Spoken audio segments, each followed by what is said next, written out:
नमस्कार, प्रियंका नाईक धुरेज किचनमध्ये आपलं खूप खूप स्वागत. तर आज मी एक रेसिपी बनवणार आहे जी माझ्या मुलांची खूप फेवरेट आहे आणि ती आपण घरच्या घरी कशी बनवायची ते आज बघूया.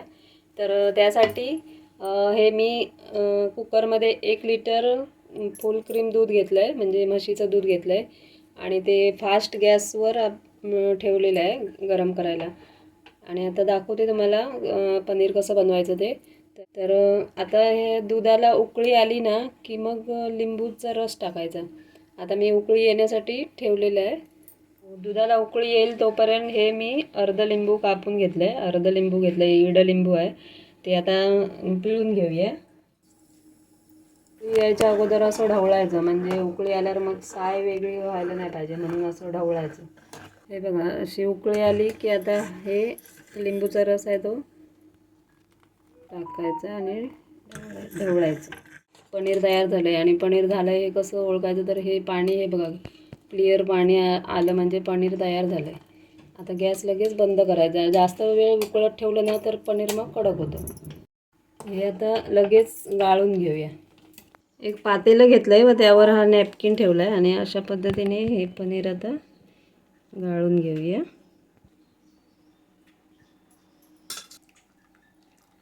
हे बघा, असं ते पनीर पाणी आहे ना ते असं पिळून घ्यायचं. आणि हे पनीर पाणी आहे ना हे फेकून द्यायचं नाही. तर आपण जेव्हा भात बनवतो ना तर त्या भातामध्ये हे पनीर पाणी वापरलं ना तर भात खूप टेस्टी लागतो. बाऊल घेतला आहे आणि त्यात हे थंड पाणी मी ओतून घेते. थंड म्हणजे आपलं नॉर्मलच पाणी आहे. पनीरचा जो मोठळा आहे ना तो असा बुडवून ठेवायचा. हे आता पूर्ण पनीर थंड होईपर्यंत असंच पाण्यामध्ये हे ठेवून द्यायचं असंच. नंतर मी तुम्हाला दाखवते. हे बघा, जवळजवळ 10-15 मिनटं झाली आणि पनीर थंड झालं आहे. मध्ये एकदा मी पाणी बदललं, कारण ते पाणी गरम झालं होतं, म्हणून ते ओतून टाकलं आणि हे दुसरं परत ठेवलं. आणि हे पनीर आता थंड झालं आहे. हे आता काढून घेऊया. आधी पिळून घेऊया पाणी. हे बघा, पनीर तयार झालं आहे. आता ते डिशमध्ये काढून ठेवते आणि फ्रीजमध्ये ठेवायचं 10 मिनटं. आणि नंतर तुम्हाला रेसिपी बनवायची असेल ना तर मग बाहेर काढून रेसिपी बनवा. नंतर मी कापेन तेव्हा दाखवते तुम्हाला. हे बघा, हे मी 10 मिनटं फ्रीजमध्ये ठेवलेलं आणि आता त्याचे पीस करून घेऊया.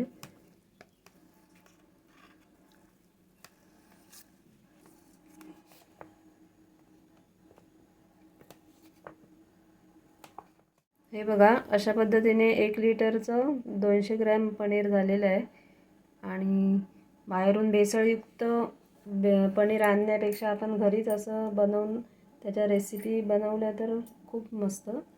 तर माझा हा व्हिडिओ तुम्हाला आवडला असेल तर लाईक करा, शेअर करा, सबस्क्राईब करा. पुन्हा भेटूया अशाच एका नव्या रेसिपीमध्ये. धन्यवाद.